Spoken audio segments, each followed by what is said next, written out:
On today's episode of the CLS Experience, we have a very special treat. He's a former professional athlete who played goalkeeper in the US, Scotland, and Zimbabwe.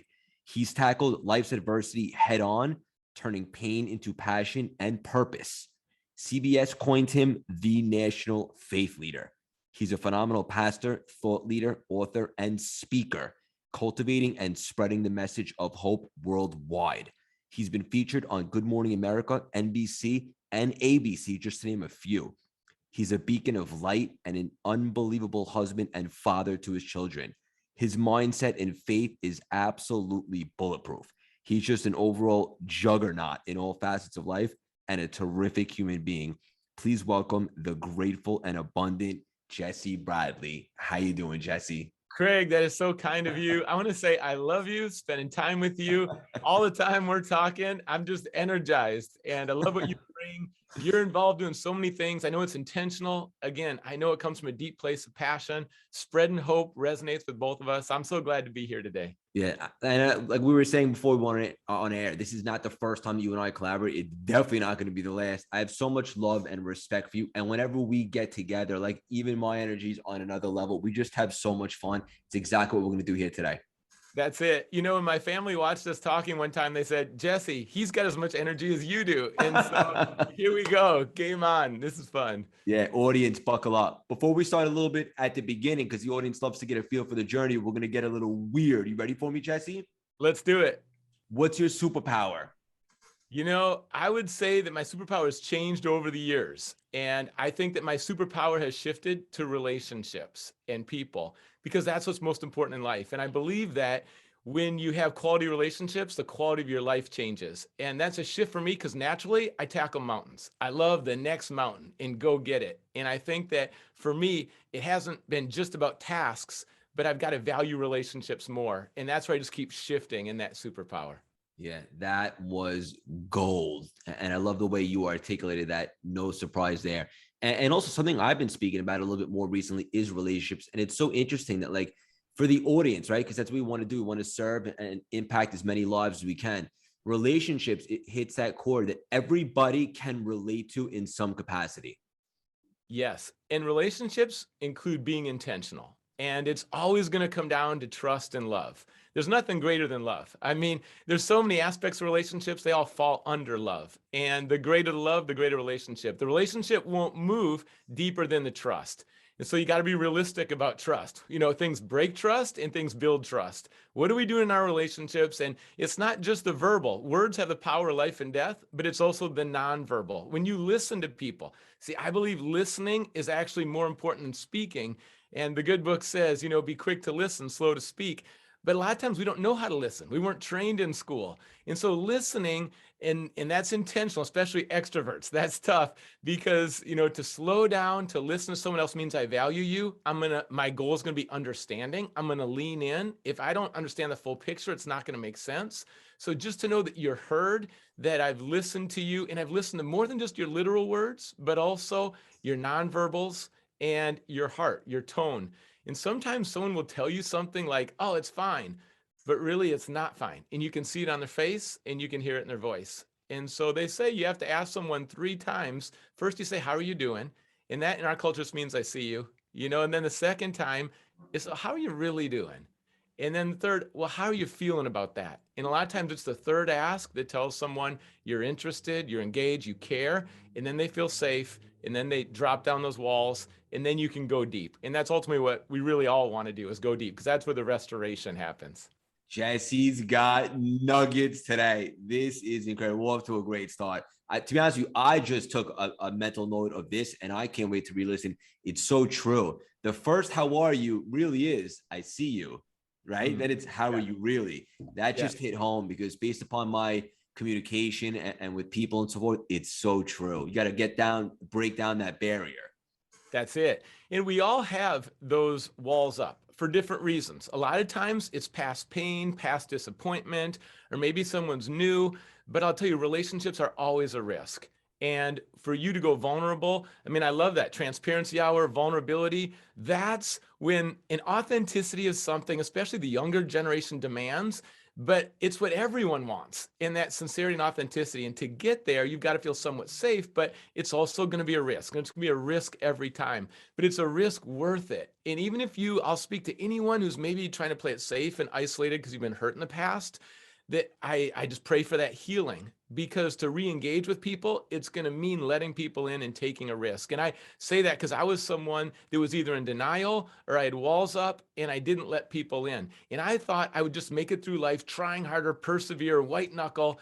And I realized when something happened in my 20s that was brutal and I was fighting for my life, that the only way I was going to get through that is to let God in and let people in, because that's where the healing comes. There's no healing until there's the revealing, and you got to put something out there and let some people in. And then when you're loved and known, that combination, someone knows me and loves me, whether it's my worst decisions, disappointing stuff, things I have doubts, when they see my worst and know me and my points of pain and they love me, that's powerful. And you can bring that to someone else. You can be an instrument of healing when you hear their story, hear their pain points, love them as they are. They don't have to do image maintenance and fake it, but that's where relationships go deep. This is riveting. And I'm laughing right now because I just love you, buddy. You speak to my soul. I know the audience is in for a treat. In fact, you guys should rewind that and run it back. And the only downside on today right now is that we don't have 15 hours to chat. This is great. Jesse, what's something weird about you that a lot of people might not know? Yeah, good question. I would say it's the combination that I both like to sing and then can't sing very well. And this is played out in a number of ways. I'll tell you one thing that's kind of funny. It happened because now we have live streaming, so our weekend services. I finished the message and the sound guys didn't turn off my mic, forgiven, no worries there. But we go into live streaming on the music and all of a sudden there's this extra voice and they're trying to figure out like, which singer is that? Like, that is off key. What's going on? And they left it on. Kind of embarrassing now, kind of funny, but I can't sing very well. And yet at home, I'm singing all the time. I mean, my kids put up with it, but sometimes they're just like, Dad, can you just sing quieter? Could you not sing right now? And when it's a request from the kids, because kids are always honest. So karaoke is not my thing, but I had a song, I didn't grow up, and maybe this ties into my faith, but I grew up in a family, Baskin Robbins, 31 flavors, sincerely, like atheist, agnostic, Catholic, ex-Catholic, Jewish, rabbi, like we just have a wide representation in our family. And I think it's important in America that we can disagree sometimes, but still love each other. We can disagree, be kind. We can have differences and still thoroughly enjoy each other. And so that's kind of the environment in my family. But when I decided to follow Jesus in college, I had this song that just came, and I'm not musical, like I just said. I was so bad at piano. My piano teacher said, look, just save the time, save the energy, save your parents the money. Just let's just end the lessons. So I don't have many gifts when it comes to music and singing. And I took her advice. I stopped playing piano. But the song and the joy, and that's where the song comes from. It's just the joy inside that spills over, and that's what ends up happening. So that combination, I haven't told a lot of those stories, but you asked, and there it is. Well, I appreciate the transparency and the vulnerability, and good for you for singing, even though it might not be your strong suit, so to speak, because listen, we only live once.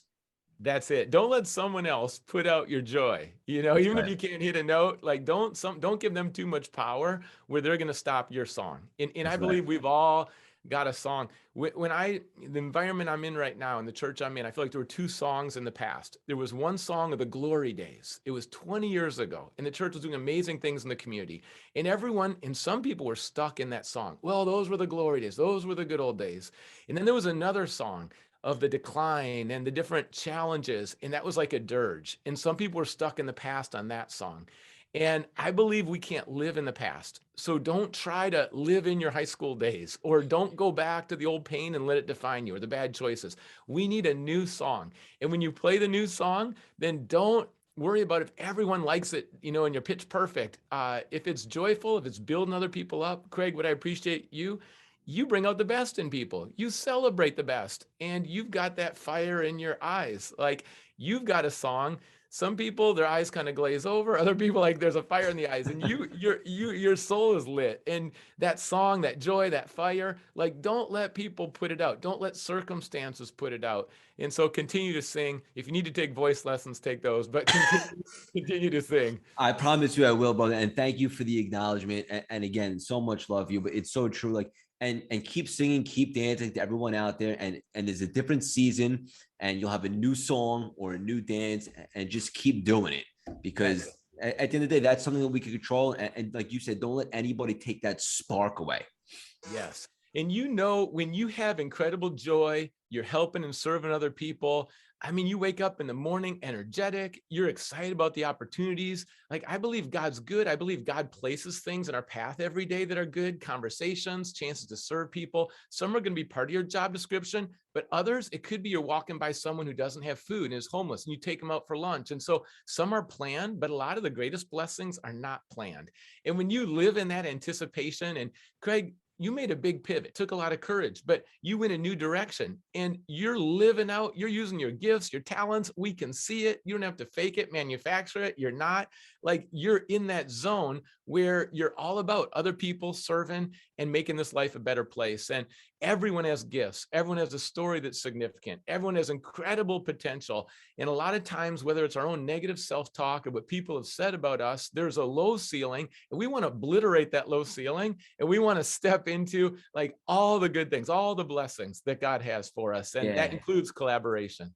This is so deep, because it's so, and I agree with you. Like, everybody has magic within them, but then there's interference. So we just need a system to remove the interference, so we can kind of stay in our zone of genius or perform our magic, so to speak. And you're right. So many people have those limiting beliefs or those negative thoughts over the course. Everybody has negative thoughts, but some people know that to remove them and to replace them with more productive, constructive, empowering ones, and so forth. But I believe everybody has that in them. That's it. And I believe that we need each other, and we need everybody's talents and gifts. And all of us are unique, wonderfully made. I believe we're all made in God's image, and we can celebrate that. You know, where there's security, there's authenticity. And I think security has to do with the inside story. All of us have two stories. There's what's on the outside and what people see. And sure, that has some validity. But listen, if you make it about the outside story, like social media, always trying to present perfect, and image maintenance, you know, you can get tired if it doesn't match the inside story. Yeah. And the inside story, when you have an identity that's secure, when you know you're loved, that you're gifted, you're not inflated and full of yourself, and you're not deflated and discouraged. You just have a healthy view of yourself. You love your neighbor as you love yourself.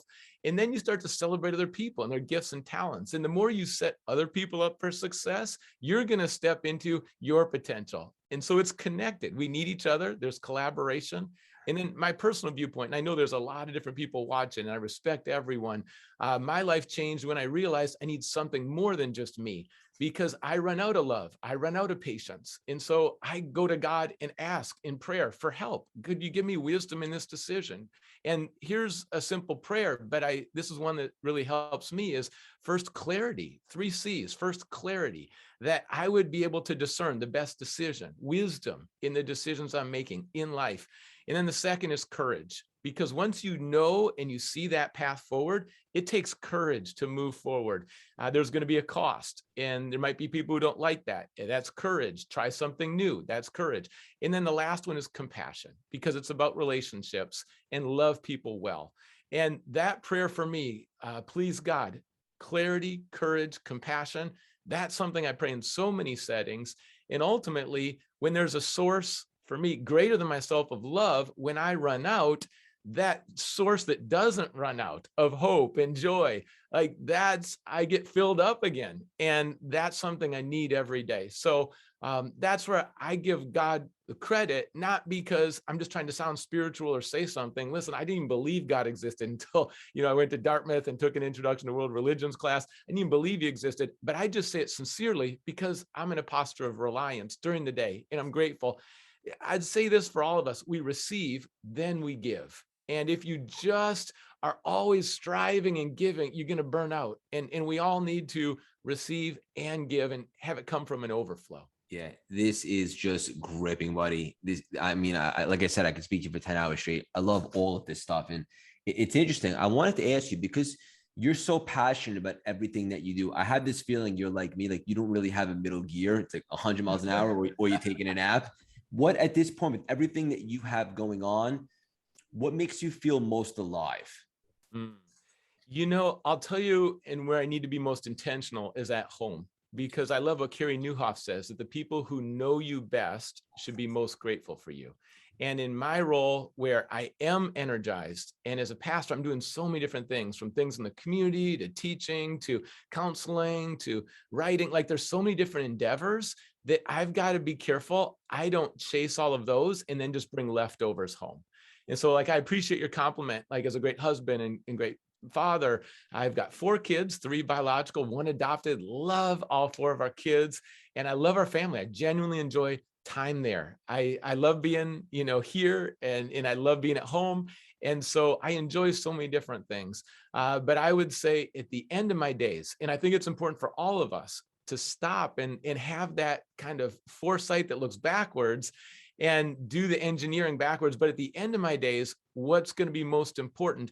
I don't hear a lot of people saying, "Oh, I wish I would have worked 5 more hours a week," at the end of their lives. They don't usually say that. But what they do say is the relationships, or my family, my faith, like, those are the things people talk about. So I listen to those conversations, and then I think, I can't be so into my work that either my own personal faith or my relations with my families suffer in an unhealthy way. So that's, in terms of success and what keeps me alive, those 3 things. Like, when I'm close to Jesus, I feel alive. When I'm connecting with the family, it's fulfilling. And when I'm serving other people and I see them experience genuine hope, like deep hope, not a feeling that comes and goes, but a foundation of hope. I like to say a practical roadmap of hope. See, I know, because I hit that point where I was hopeless and just felt like I lost everything. I was fighting for my life. And I think for a lot of us, we have pain points, and it's actually those pain points that turn into the greatest purpose and passion. And when purpose and passion connect, then people's lives are going to be changed. And that's the spot where you're most alive. I couldn't agree more. If I had a mic, I would drop it right now, but I still want to talk to you. But yeah, and that's what I did when I started CLS, is I combined my passion with my purpose, and the rest of the say is history. So Yes. what you're saying, just I feel it in my soul, brother. 2 things I want to ask you that I obviously want to cover today that I think are very important. Number one, your faith. You mentioned it kind of started in college. I want to talk about how that cultivated and how you continue to strengthen it and what it means to you. And then obviously, I know we're jumping around a little bit, but I want to make the most use of the time. You talk a lot about pain being redemptive, and there was a hopeless point. And I want you to dive into a little bit how you got there, and then how you changed the perspective to be doing what you're doing now. Great. Well, on the faith side, I took an introduction to world religions, not because I was seeking God or interested in God. It was simply a distributive at Dartmouth College. And I thought, I'll take this class. And so I started to read these different books. And, for me at the time, I was talking about outside story and inside story. My goals were all being accomplished. And I couldn't figure out, like, if I'm in an Ivy League school, getting good grades, solid academically, and I'm going to parties and I'm on the soccer team, we won the Ivy League title, first time in 25 years. I'm a starting goalkeeper. Like, all these great things are happening. And yet I thought, why the dissonance is that I don't feel better inside. Something's missing. And I had no idea what that was. But when I started to read these different texts, that got me curious, and I started to have questions. And I didn't really have conversations with Christians. I didn't have any deep ones. I didn't have friends that were, but I found one guy, Mike Helton, and I'd read the Bible and I'd read his life, and would they match up? And he was quiet, friendly guy, nice guy, but wasn't like in the middle of the social scene. But I saw something in him. He is authentic. And I started to ask the intellectual questions, because, a lot of religions have stuff in common, like, let's love our neighbor. But then you have to make some interesting decisions. And for me, when it came to Jesus, I was kind of skeptical, but intrigued. And I just thought, I see the teaching, I'm reading about the miracles, but it was a resurrection that I was like, either did or didn't happen. And I've got to decide.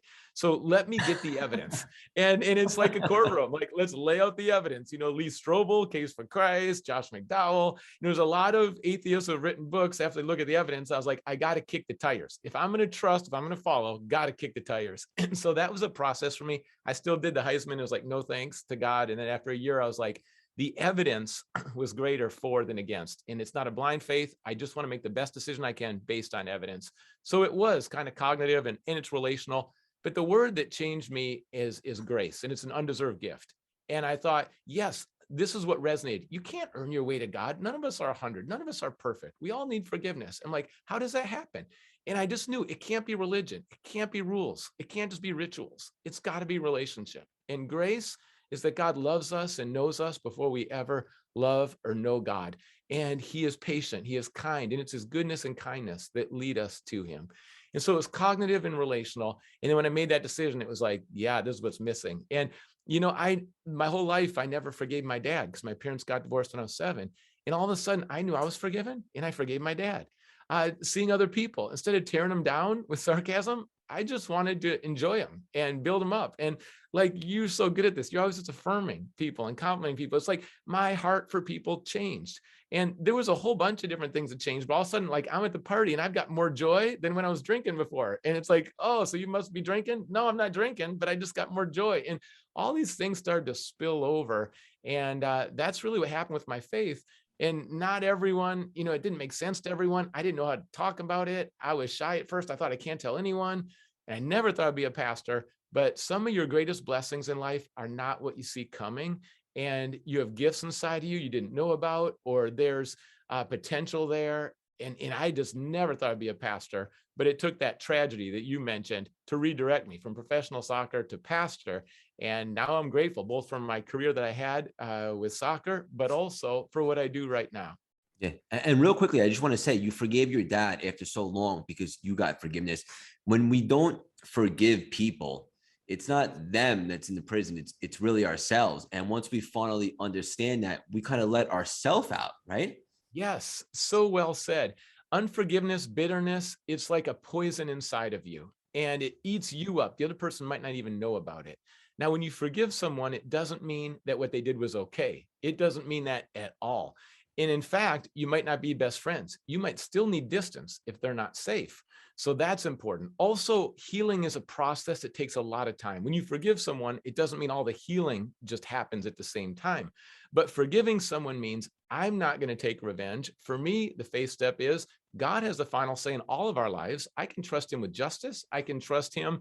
At the end of the day, he's going to get everything right. So I can let go of that role that's not mine. And I don't have to carry it around, bitterness and revenge. And it was just like all the weight came off me.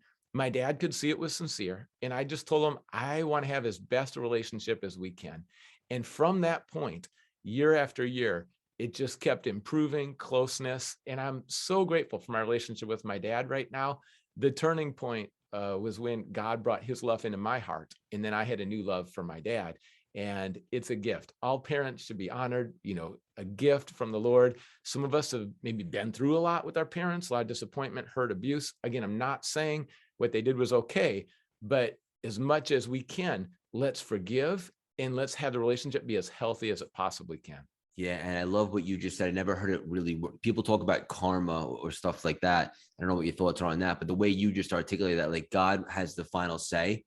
The justice is up to him. Like for the audience listening, like no matter what you believe, whatever the case may be, take that pressure off you. Like it's not up to you, so to speak. Just stay in your lane and just kind of make peace with that, and it'll unfold the way it's supposed to be. And that takes away like hate, because hate is so much heavier, right, than love. Like when you carry that around, if you're able to release it, it's like you're set free. Mm-hmm. Like Dr. King says, it's too big of a burden to carry. You're not designed to carry hatred, and it's going to limit your potential. It's going to take away your peace. And when you carry that around, it's going to affect every relationship. And you might, instead of just taking it on one person, you might take it on other people unintentionally. And I had someone this last weekend after I spoke and I was a guest speaker at a church. He came up and said, I've never forgiven my dad. And people have told me to my whole life. And this is not a young man. And we were able to pray together and he forgave his dad. And you could just see the change in the countenance. And so I don't know who that most difficult person for you to forgive is, but forgive them. When you forgive everyone fully, you're going to come alive. And you might be tempted to go back to the bitterness and, some of that revenge and the hatred, but you just have to say out loud, no, I'm choosing to forgive. And it's as simple as, like setting down your keys. I'm going to let go of that. I'm choosing to forgive. And I'll tell you, that's a gift for the other person. It's a gift for you. And ultimately, that's what honors God too. Yeah, and it's a liberating feeling, and it kind of segues into something else I wanted to speak to you about. It is gratitude, and I love the way you word it. Everyone talks about gratitude. Look, for every single possible spiritual text that ever existed, gratitude is mentioned in it. But you call it gritty and resilient, and I love that. And also, like as I continue to work on my gratitude and understand that it is a superpower, it really is so liberating. Gratitude. Yes, absolutely. Be intentional with gratitude. And I say gritty and resilient because when I was fighting for my life and I felt like I had lost, my career, my health, even my, And Jesse, touch upon that for a second. yeah. So I played professional soccer in Zimbabwe and I took a prescribed medication every week to prevent malaria. And after many months, it built up toxic levels in my system. And some of the most serious physical side effects were with my heart. And it was tachycardia, 160 beats a minute sitting still, atrial flutter, skip beats, murmur, pain in the left side of my chest day and night. And the cardiologist watched that. And that was, one of many symptoms physically: migraine headaches, sweats and chills. There were so many, double vision. And then there were some emotional side effects like panic attacks and waves of depression that I'd never experienced before. In going through that as an athlete, usually in control of your life, your body, and then to have it be so out of control and then not know if I'd ever get better or live. And I moved back from Africa to my parents' basement. I never thought I'd be there. I didn't have friends in the area. I had lost so much. And in that time of loss, I started to write down 10 things every day I'm thankful for. And that intentionality, because when you choose gratitude, you don't over focus on what you've lost. And now grieving is important. You want to do it in a healthy way, but you can over focus on what you've lost. There's always 99 problems to complain about. That's going to be true every single day. The menu is long, and I could focus on complaining. I could focus on, the things I had lost in an unhealthy way. But when I choose gratitude, I remember what I still have. And that gratitude, it leads to hope. You've got to choose gratitude even when you don't feel it. You can't let your feelings dominate you. Your feelings will start to move after you choose to be grateful. And I believe like that's something we could do in all circumstances. When I lived in Zimbabwe and I saw people with gratitude and they had AIDS, drought, famine, I mean, the conditions they had were terrible. There were political controversies and corruption. I mean, they had challenges at every turn. I tutored students. They could go through the educational system and still have no jobs available. And yet I saw people that were genuinely grateful. And I thought, wait a second, this isn't tied to your situations. This is a choice you make on the inside. And that decision, also generosity, hospitality, they would invite you into their home. They would give you, even though they didn't have any food, the best piece of meat. And I thought, wait a second, hospitality is not how much you have in your house, how clean your house is, how big your house is, how big your bank account is. Hospitality is about the love in your heart. In gratitude, it's about choosing an attitude and setting that attitude. And you can set that attitude like you set your alarm clock in the morning. And gratitude is something you want to walk in. And again, people are going to want to be around you. They're going to be inspired. You're going to bring out the best in other people. Gratitude, it might start 10 a day, but it just starts to become a culture and a lifestyle. Yeah, this is unbelievable. Let me just say that right now. For the audience listening, like, guys, girls, what he's saying is be intentional. You get to look, thoughts are random, but thinking is not. And we're going to segue into something else in a moment. I know you talk about the power of the second thought, which I think is absolutely beautiful. So when we have a thought, we can replace that with an intentional gratitude thought. And like, there's an old expression, right? You can't be miserable and grateful at the same time. So if you're listening to what Jesse's saying, he says intentionally practice being grateful for anything. And then that will change your feelings, which will change essentially your results and your entire lifestyle. But if you're not grateful, then you'll stay in that downward state, so to speak. But just a simple intentional thought of, I'm so grateful for this conversation right now because Jesse's on fire. He's giving me gems and I'm going to take to heart. I know this is going to lead to other things. I'm grateful to be in New York City right now. Whatever the case, whatever you're grateful for, to have a family, that all of a sudden shifts your frequency to one of abundant and not scarcity. And now your whole feeling changes. Your whole essential physiology changes. That's right. And when you put words on it, there are phrases in relationships that are so important. I appreciate you. I'm glad to see you. I love you. Those are expressions of gratitude. And a lot of times we feel it on the inside, but we don't say it. There's a lot of kids that would love to hear that from their parent. And when you don't take people for granted, That's so important, because sometimes we take for granted the people that are closest to us, the people who serve us the most, your coworkers, your family, like those people you spend the most time with. Be very intentional to say even those simple phrases. I love you. I appreciate you. It's good to see you. You're gifted at that. When you mess up, I apologize. Those kind of phrases. Again, it's gratitude that you start to express. And gratitude, it might not be your first thought, but it's hard to be grateful and complain at the same time. And so what are you going to choose? You know, they ended up in the wilderness, and it was 40 years, a whole generation in the wilderness. There was a lot of complaining. Complaining will keep you in the wilderness, and it can keep you out of the promised land. But when you have gratitude and you have faith and you put those together, you're going to go to new places. You're going to see new territories. You're going to build new relationships. There's new victories for you. And the power of the second thought, you know, that you mentioned, Craig, for me, I was a goalkeeper, and my role was to keep the ball out of the net. And so I'm going to guard the net. And in the same way, the victory is between your ears. And that's where the battle is. When you win that, it's going to flow into every part of your life. The first thought that comes into your mind, it might be negative. It might be destructive. It might not be true. It might not be pure. Like there's a lot of thoughts that flood into our minds, insecure thoughts. Maybe someone's told you some negative things about your potential, and that thought, that voice, we get bombarded with those thoughts, and we don't need a lot of them. They're not helpful. And so what we've got, Most are not helpful. Most are not. And to be honest, we're all dealing with them every day. Every You day. see someone who's at the top of their field and you think, oh, I bet they never struggle with this. Yes, they do every day. You know, it's easy to shift towards pride. It's easier to shift towards shame. It's easier to shift towards inflated. It's easier to shift towards deflated, you know, insecurities, you name it. It's coming in, and it's bombarding our minds. And I believe that one of the best habits we can do is in that space between our ears. When the first thought comes in, make a clear decision. Is this something I want to believe, entertain? Is this something I want to harbor? And if it's not, you got to say, not in my house, in a firm no. And you say, this one's not sticking around. And you close the door. And then you intentionally choose something that's true, something that's noble, something that's good. And then you hold on to that. You know, for me, I just chose a couple Bible verses, and I would just start to say those intentionally. You can choose your favorite phrases, sentences, your inspiring stuff. Know what those are. Just keep them in your back pocket. And then you just go back to those and you hit those. But we're going to feel stretched all the time. You know, like I'm having a great time with you.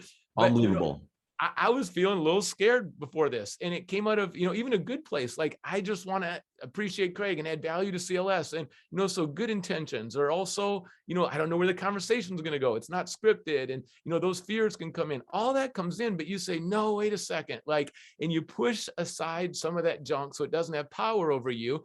And just like, man, every time Craig and I get together, like, I love it. And you just start to intentionally choose a way of thinking that's going to bring life, that's true, that's good. And that's the power of the second thought. All of us have that power to choose our second thought. And I'll tell you, that work between your ears during the day, that habit right there, it makes space for the best stuff in life. Yeah, it's so accurate. Everything you just said, like the top at their field in any craft, professional athletes, Hollywood actors, business moguls, they all get those random negative thoughts. They just have better systems to embrace the power of the second thought. And another thing that Jesse said I want to acknowledge is when you entertain a thought, that means you're going to, right, believe whatever it is the thought is, but you have the ability to decide and to choose if you want to entertain that thought, or maybe you want to replace it with a second thought that's more empowering and productive. So like the audience, like this is price. This is worth $1 billion if you use it correctly. You've walked us through it so well this year. And I think of what happened to your foot. I mean, here you are with marathons, like you've got a goal, you've got training. And then what happens when you find something in your foot they need to remove? And now it's crutches. Like for a runner, that's debilitating.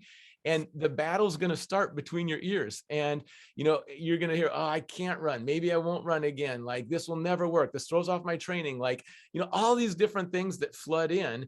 And yet what you chose is that, no, like I'm still going to keep an attitude of gratitude. I'm still going to, and because your mind stayed right, now your body is going to follow. So, you know, you've been living this out. This isn't just hypothetical stuff. Yeah. I love you so much. In case you didn't notice, this is just great.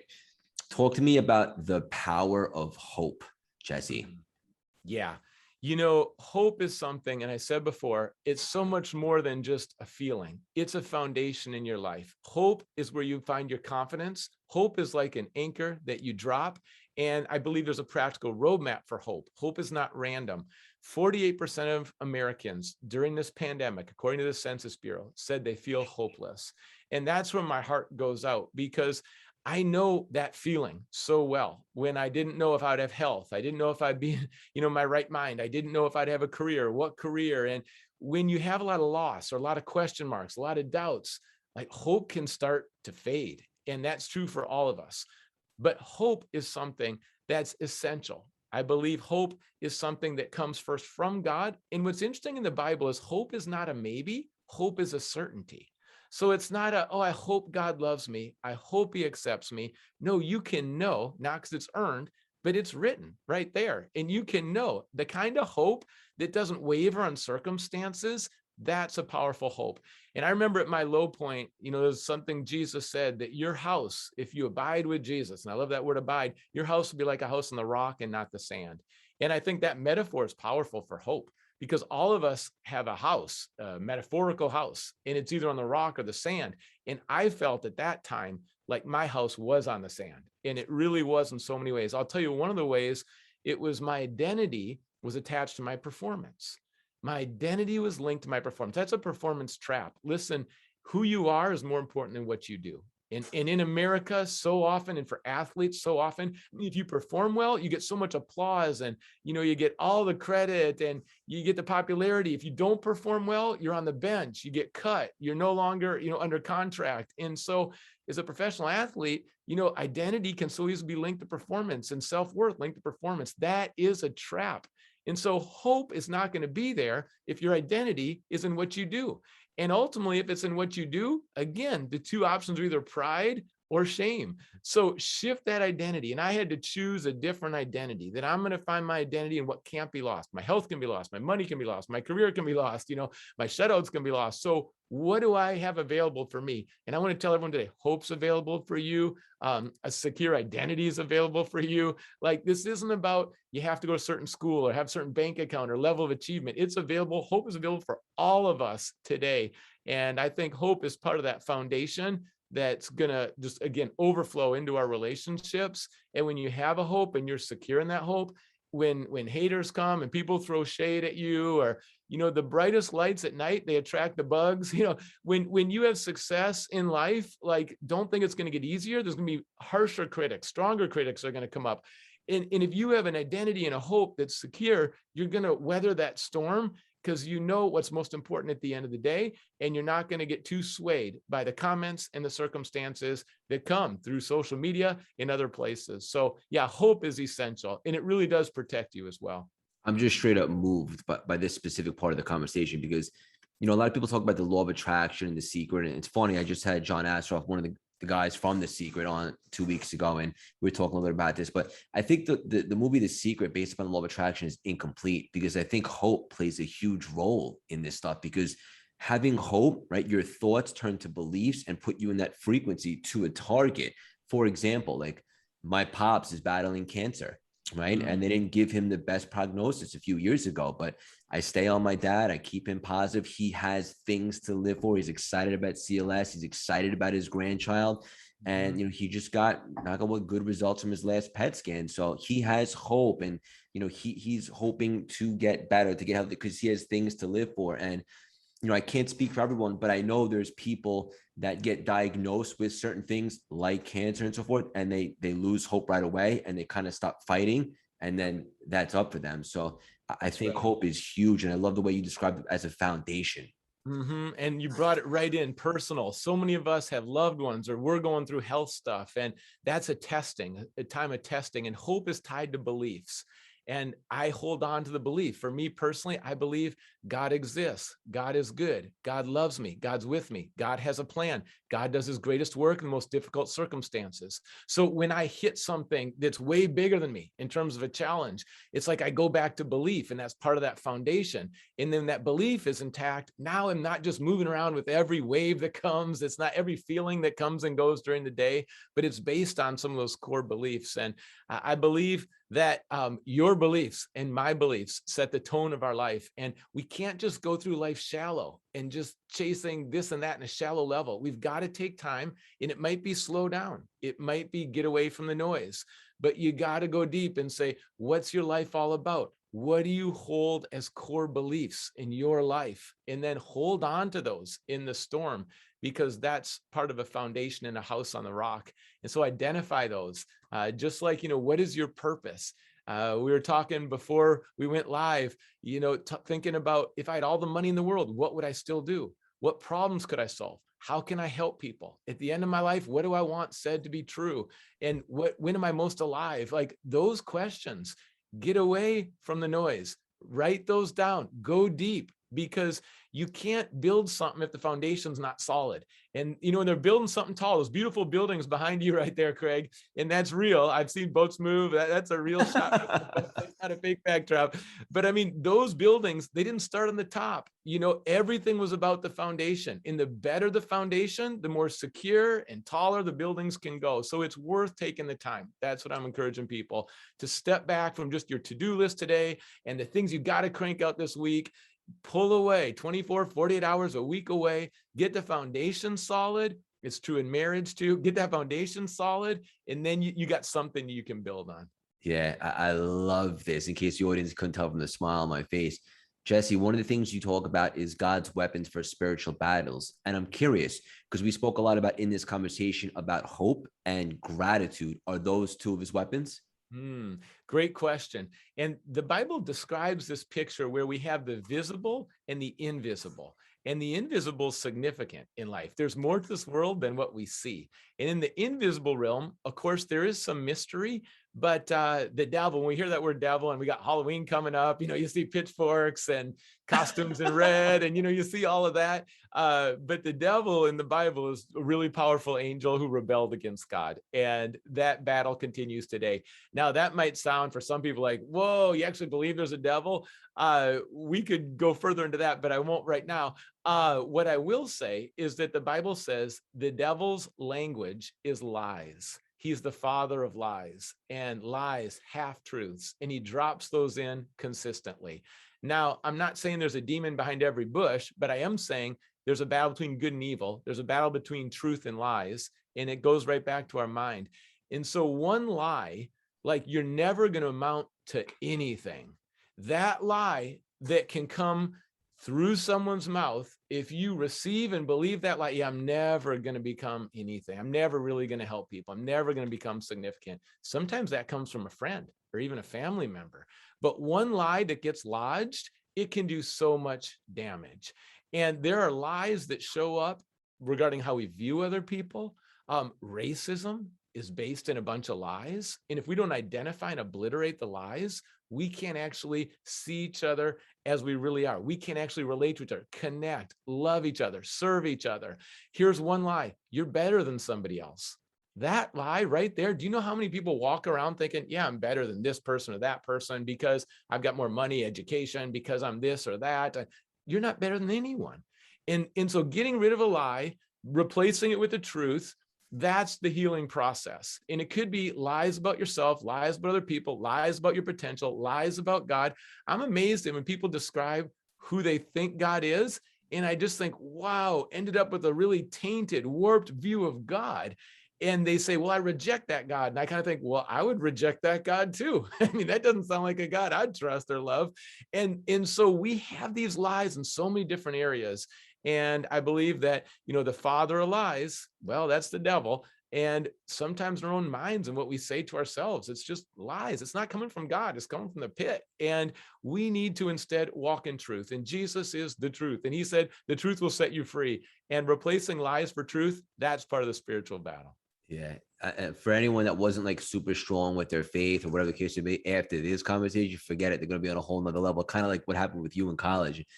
And look, I just got to say, like, this is as action packed as an episode that we've had on the record breaking CLS Experience, just because there's so much gems and nuggets in such a short time for the audience. Like, I can't stress enough, like, watch this back, take some notes. Like, the stuff that Jesse's talking about is very deep. It's deeper than your average inspirational conversation when it comes to faith and stuff like this deep below the surface. Like it's a lifestyle, and this will change everything for you guys if you buy it. And of course, we want everyone to do what's good for them, but you should have something.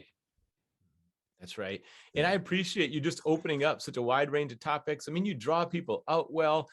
When I think about, and I've, just been part of CLS, like to see the growth that's happening. I mean, I look for people, and I hope that I am teachable, and I want to be a lifelong learner. And I believe there's so much to learn. I think I'm learning more now than I have in the past. And if you have a hunger to learn and a hunger to grow in any area, amazing things can happen.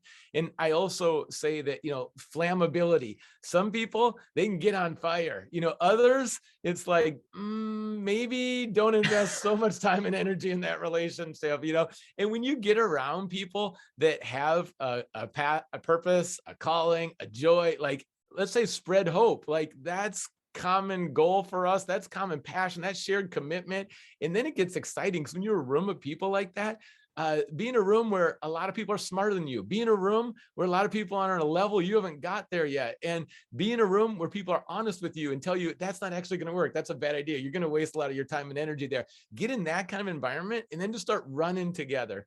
And I think when you're running your lane and then you have some people next to you that are running that same direction, the longer I'm doing this stuff, it's collaboration. It really is collaboration. I mean, I just think of clean water. World Vision is trying to bring clean water to everyone in the world by 2030. Well, we heard that, and we had over 100 people in our church run over half marathon and, raise $100,000, just a small part of what they're doing. But we want to be part of that in the collaboration. And when that happens, now there's thousands who get clean water for the rest of their lives. That kind of collaboration. We had to serve our city. We had churches involved. We had a men's college soccer team, Bellevue College. They jumped in, and we serve our city. We're helping out in different places, the food bank, the recovery program, the youth house, and we're just doing things together. So find people that you can partner with, lock arms with, instead of competition. I know there's naturally going to be a little bit of that, but collaboration is so much more powerful. And when you have that alignment, shared commitment, shared values, and then you lock arms, it's going to bring out the best. The old saying, you run faster alone, you run further together. I like to run fast. I can run alone, but the intentional collaboration that's happening, we've got about 100 churches and ministries linked up together in the Sound. We're doing something this weekend where 10 churches together in our city of Auburn are saying Invitation Sunday, because so many people are isolated, restricted. They feel like they're on the outside looking in. We're just gonna have an open house in all the churches and just say, come on in. We're inviting the whole city. And it doesn't matter if they all go to a different church, great. I just want people to get connected and have a healthy place where they can, grow in their faith and ask questions and kick the tires. So, you don't hold it. I believe that if you hold it too tightly and you squeeze it, you take the life out of it. But then if you hold it too loosely, it can just fall off. So you kind of find that place where, and it's this coming together of form and fire, because you need enough structure and form so the thing doesn't fly off the road, but it's the fire. And I've been around a lot of things, and especially in religious circles, where it can have all kinds of form and no fire. And I would much rather have fire that you just got to keep on the road than to have a whole bunch of form. You can have the form of religion and no power. You can have all the rituals and no love and no relationship. And I mean, that is so empty. And people walk out of that. Seattle's the second highest de-churched, because people get a taste of religion. And if it's dead, if it's hypocrisy, if it's just going through the motions, it's like, no, thanks. I got better things to do. I'll sleep in. I'll watch the Seahawks. I'll exercise. So I just think that combination of information and inspiration, form and fire, like truth and love, when you bring those together, those combinations, that's where stuff takes off. This is just absolutely dynamite. Jesse, I got to ask you, man to man, do you drink coffee? That's a great question. Coming to Seattle, I felt like maybe I should. But going back to the heart problems I had, the cardiologist said you can never have caffeine. And so I don't drink any coffee. People say, well, what's your habit in the morning? Well, I just wake up and I say a prayer and I read 3 chapters of the Bible. That's what I do in the morning. That's my morning routine. Everyone's got a different morning routine. Just figure out, what works for you. That's my morning routine.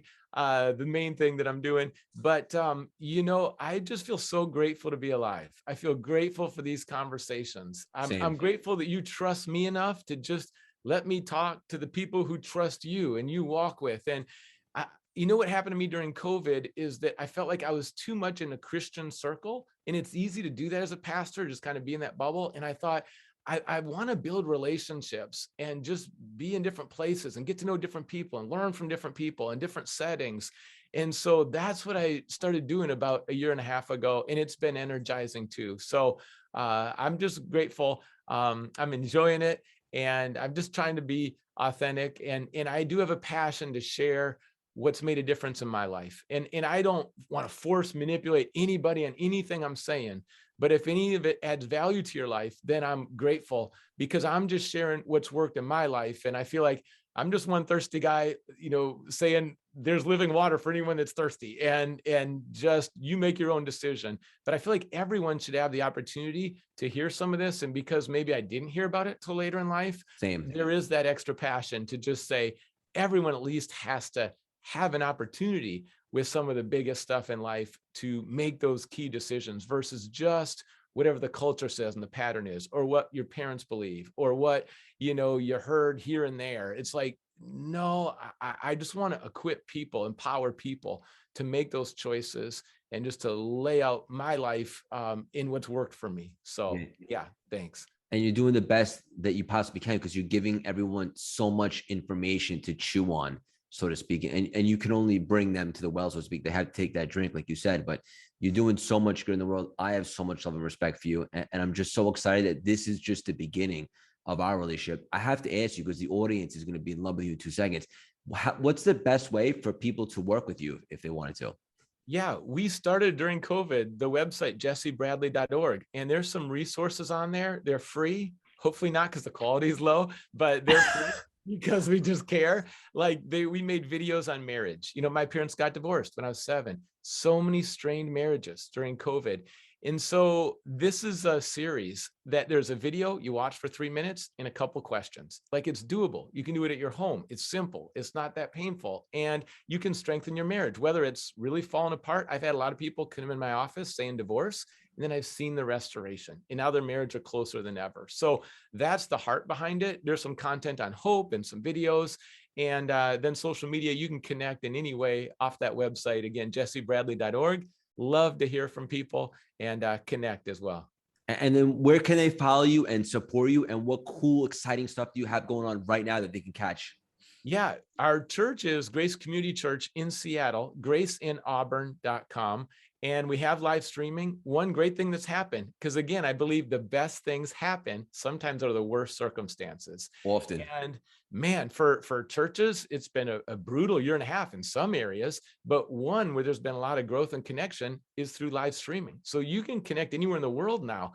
It used to be when I spoke, like it would be, everyone in Seattle or in the room mainly. Well, now, like there's people all over the world. And so grace인auburn.com, you can check that out, catch a weekend service. We have a lot of fun. It's all about just a relationship with God.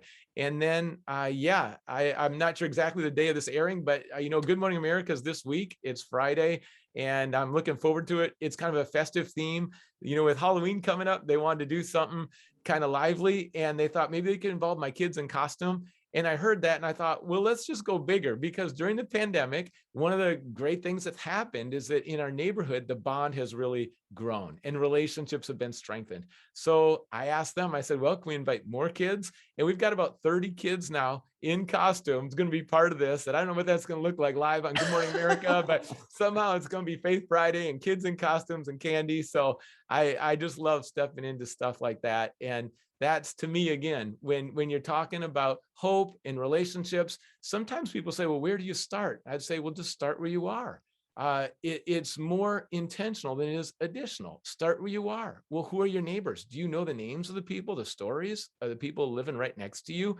What if you just started loving people where you live? And if we all started just loving our neighbors, literally, as one example, of course, your neighbor is where you live, work, learn, or play. But the people in your life right now, if you love them well, we can overcome so much. It's not going to be the laws of the land and the politician that changes the culture and brings more unity and love. It's going to be the human heart, and it's not going to be forced. It's going to be, again, I think it's God's love shown through our relationships with each other. But you open up your home, you open up your house, and you have people over. Racial reconciliation. I think that's going to happen through friendships. It's going to happen over meals. It's going to happen in homes. And we need to connect in a deeper way, understand each other, enjoy each other, celebrate each other. And that's something we see in our neighborhood. So it's going to be fun to see all these kids that the relationships have grown during the pandemic. And now we get to celebrate that together through Good Morning America. It's going to be epic. And let me just acknowledge you for a second. Thank you so much for your time today, Jesse. Like, I can't get enough of you. It's no secret. And we had you in the CLS membership the first month we launched it, because it was most important for me to bring in the people that I love and respect so much that are going to bring the most value. And even when we did the paradigm shift a while back, the audience was always, they were just buzzing. They were messaging me, how do we get more Jesse? So, they don't have to, convince me. I can't get enough of you. So this is just the beginning, but today's episode was just absolutely priceless. So much knowledge, so much gems, so much for the audience to just sink their teeth in. So I want to just say thank you so much for your time. It's very mutual, Craig. Sometimes if you're on Instagram and you get a little notice that someone's going live, like a lot of times you don't go there, but I love to just check out what you're doing because it fires me up, man. I just hear you say a couple times, like, let's get weird. And I'm just like, that's right, let's go. So I love all your phrases and how you bring it, and it resonates. Thank you so much, brother. And for the audience listening, all we ask, if you want to support as we continue to break records for the show, if you love the episode, take a screenshot, post it, tag Jesse and I. It's the best way to support us. And also go follow Jesse on Instagram. Jesse, I want you to know that you're the definition of resilience, grit, heart, empathy, and grace. Your mindset and faith is on a whole other level. You're making the world a better, more loving, and united place. You're a role model and beacon of hope and transformation for anyone coming up today with big goals and aspirations. I could personally guarantee your best is yet to come. You have my word right here, right now. Our special relationship is just getting started. You know how much love I have for you. Thank you so much for your gems today, brother, and keep spreading your wings, Jesse. I appreciate you so much. Thank you, Craig. It's very kind. Have a great day. You too. I could do this all night. Hey, so much fun. So much fun. It's a great time. Man, I could turn it around and just draw you out too. It's wonderful. Yeah. There's a deep connection. And I saw, you and Brian Dawkins had that. And I saw what was neat is that like he discovered that in you and he saw that in you. And I could just tell like he was like, man, I could do more with you. And there's just something magnetic there when you got different people that are connecting on a deeper level, and it's more than just an interview, you know what I mean? Yes. And it's powerful. So love it. And it's neat too. It's like there's been a few people, this was one you I think interviewed at one point, Darren Woodson. Yes.